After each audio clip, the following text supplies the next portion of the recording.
तो चलिए भारत की शिक्षक पात्रता परीक्षा से जुड़े सामान्य ज्ञान के कुछ सवालों को हल करने की कोशिश करते हैं।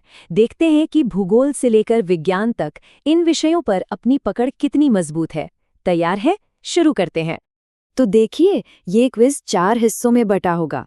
पहले हम अपनी दुनिया का एक चक्कर लगाएंगे, फिर भारतीय इतिहास के पन्नों को पलटेंगे, उसके बाद अपने संविधान की बारीकियों को समझेंगे और आखिर में रोजमर्रा के विज्ञान से जुड़े कुछ मजेदार सवाल देखेंगे।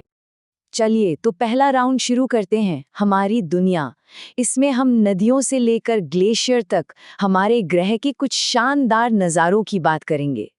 तो पहला सवाल नदियों के बारे में है।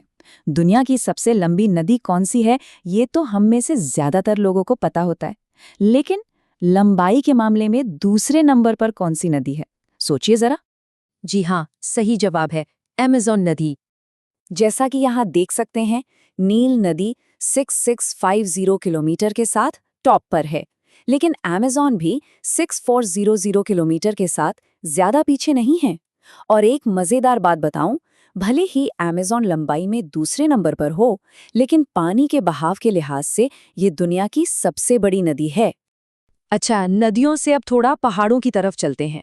क्या कोई बता सकता है कि उत्तराखंड और तिब्बत की सीमा पर मौजूद उस 18 किलोमीटर लंबे ग्लेशियर का नाम क्या है? इसका सही जवाब है पिंडारी ग्लेशियर। और देखिए, ये जानना भी बहुत जरूरी होता है कि बाकी के ऑप्शन क्यों गलत है, जैसे कि जेमू ग्लेशियर सिक्किम में है और कांगटो अरुणाचल प्रदेश में। तो पिंडारी ग्लेशियर 18 किलोमीटर लंबा है, लेकिन मजे की बात यह है कि ये उत्तराखंड का सबसे लंबा ग्लेशियर नहीं है। नहीं, जैसा कि यहाँ लिखा है, ये खिताब तो 30 किलोमीटर लंबे यमुनोत्री ग्लेशियर के पास है। तो भूगोल के बाद अब बारी है इतिहास में गोता लगाने की।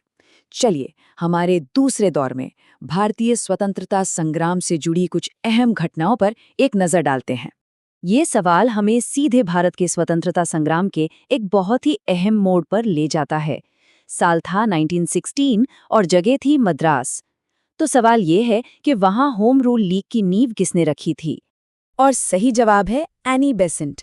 पर यहाँ एक और दिलचस्प बात सामने आती है। देखिए, ठीक उसी साल बाल गंगाधर तिलक ने पुणे में एक और होम रूल लीग शुरू की थी। मतलब एक ही मकसद पर दो अलग-अलग जगहों से कोशिशें हो रही थीं। चलिए, अगला सवाल हमारे राष्ट्रीय गीत वंदे मातरम के बारे में है।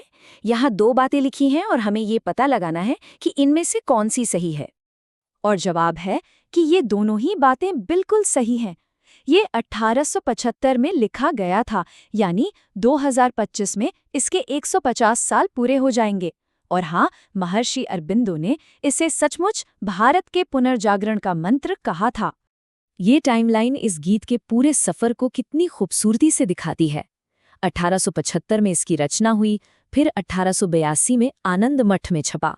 इसके बाद 1896 में पहली बार रविंद्रनाथ टैगोर ने इसे अपनी आवाज दी और आखिर में 1950 में इसे भारत के राष्ट्रीय गीत का दर्जा मिला। इतिहास के बाद अब बात उस किताब की जो आज़ाद भारत की बुनियाद है, हमारा संविधान। तो तीसरे दौर में हम इसी से जुड़े कुछ सवाल जवाब करेंगे। ये एक बहुत ही सीधा साधा लेकिन बेहद ज़रूरी सवाल है।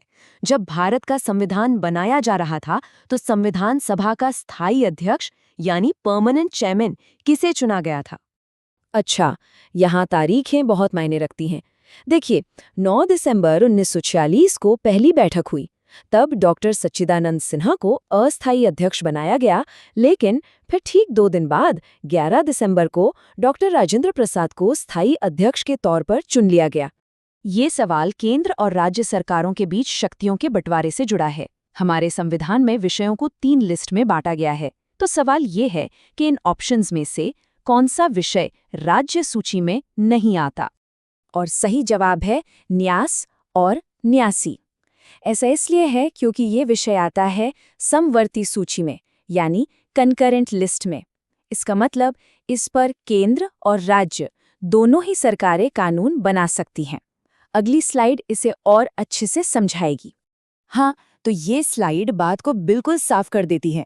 देखिए, संघ सूची में रक्षा जैसे राष्ट्रीय महत्व के विषय हैं, राज्य सूची में मत्स्य पालन और गैस जैसे स्थानीय मामले हैं, और समवर्ती सूची में शिक्षा जैसे विषय हैं जिन पर दोनों सरकारें मिलकर काम कर सकती हैं। और अब आ गया हमारा आखिरी राउंड। चलिए अब रोजमर्रा के विज्ञान की दुनिया में चलते हैं और उन नियमों को समझते हैं जो हमारे आसपास की हर चीज को चलाते हैं। फिजिक्स का एक क्लासिक सवाल, प्रकाश के जो रंग हमें दिखाई देते हैं उनमें से किसकी तरंगदैर्घ्य यानी वेवलेंथ सबसे ज्यादा लंबी होती है? ये प्रिज्म वाला डायग्राम इसे कितने अच्छे से समझा रहा है ना। जब सफेद रोशनी प्रिज्म से गुजरती है तो वो अपने सारे रंगों में बिखर जाती है। लाल रंग सबसे कम मुड़ता है क्योंकि उसकी वेवलेंथ सबसे लंबी होती है, जबकि बैंगनी रंग की वेवलेंथ सबसे छोटी होती है। अब बायोलॉजी का एक बहुत ही बेसिक सवाल, पौधे की कोशिका के अंदर वो कौन सी जगह है जहां खाना बनाने की प्रक्रिया यानी फोटोसिंथेसिस होती है? इसका जवाब है क्लोरोप्लास्ट। जी हाँ, पौधे की कोशिकाओं में ये छोटी छोटी फैक्ट्रियां होती हैं जो सूरज की रोशनी को खाने में बदल देती हैं। यहाँ इसकी तुलना माइटोकॉन्ड्रिया से की गई है, जिसे सेल का पावर हाउस कहते हैं, क्योंकि वो एनर्जी बनाता है। तो इस पूरे क्विज के आखिर में क्या समझ आता है? यही कि चाहे वो अमेज़न नदी की लंबाई हो, वंदे मातरम का इतिहास हो या फिर प्रकाश की वेवलेंथ, ये सब अलग-अलग बातें नहीं हैं। ये सब मिलकर उस दुनिया की एक खूबसूरत तस्वीर बनाती हैं जिसमें हम सब रहते हैं। तो हम आपको इसी एक सवाल के साथ छोड़े जाते हैं। आज जो भी सीखा उसमें से ऐसी कौन सी छोटी सी बात है जो कल से दुनिया को देखने का नजरिया बदल देगी?